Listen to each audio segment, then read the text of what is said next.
We are the Pennsylvania Manufacturers Association. We are the Pennsylvania Manufacturers Association. Business in Pennsylvania. And business in Pennsylvania is our business. When a first lady comes into office, almost every time, they have certain things that mean something to them, and when you're the first lady, you're in a position to do something about it. Let's start with the Opening Doors initiative. This has to do with school dropouts. First of all, talk to me about where'd that name come from? Well, it's the initiative, which is an initiative to increase the graduation rate from high school. We chose the name Opening Doors, Promising Futures for Pennsylvania Youth, because we want the idea of emphasizing how important education is. It's a thing that is going to be the impetus for everything in the rest of your life. It's going to open up doors to you that you just can't imagine. And so there's this obvious connection between success in school and success in life after school. A lot of the focus is on getting to kids early, not just when things are going really bad for them, maybe in the junior or senior year, but I mean going back to middle school or even earlier. Yeah, I got interested in this topic when I was campaigning with Tom the first time he ran for governor and going into areas that were less familiar to me. And certainly growing up in Pine Grove, there were kids that didn't make it through high school. But when you get into some urban areas where half of the kids in certain schools don't make it out, you suddenly realize that, you've got a crisis on your hands. And so I started exploring the issue. Of course, what I found was that there are programs in high school to try to keep kids engaged or re-engage after they've dropped out. Not very successful, though. It all starts in the grade school and actually beforehand, when preschool. But nobody was really paying attention to the middle school years. And so I started getting interested in the research of a doctor named Bob Balfons, who's one of the leading experts on what happens during the middle school years. And he runs a Everyone Graduates Center at Johns Hopkins University.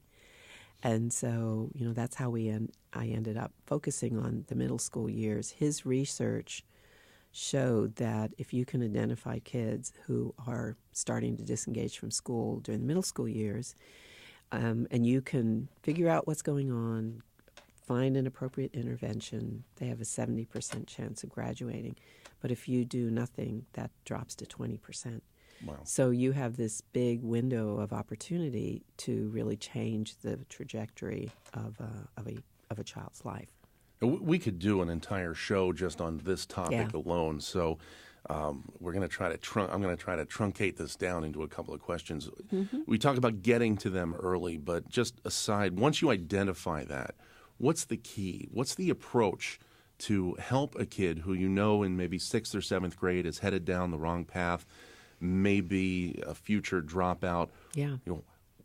What do you do? Well, as you said, first is identification, and it's attendance, behavior, course performance in English and math. But it's all an individual intervention, and you really have to figure out what the problem is. And there's a lot of different reasons that kids can disengage. And just for an example, it could be boredom. You might be bright and you're not getting stimulated enough. It could be that the child is abused. It could be that they're ill. It could be that they're bullied. So lots of different reasons. So what I discovered when I was doing this research is there's a lot of resources out there. Certainly the school is the first line of defense, and maybe it's just finding something that keeps the kid engaged and wanting to come to school, like an activity, an activities program.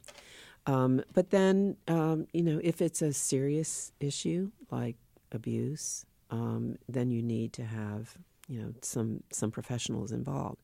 There are a lot of programs in state government that are focusing on kids who have issues. There's also a lot of community organizations out there that are working with kids at risk, like Big Brothers Big Sisters or Boys and Girls Club.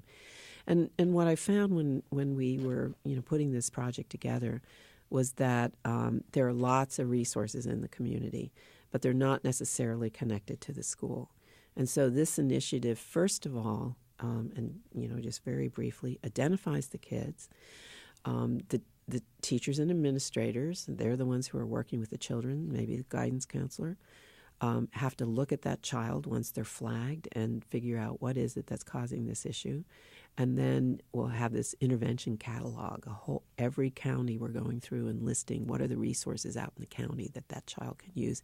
And all of the agencies in state government who work with those kids are now, for the first time, talking to each other, and they're on board in helping one child at a time.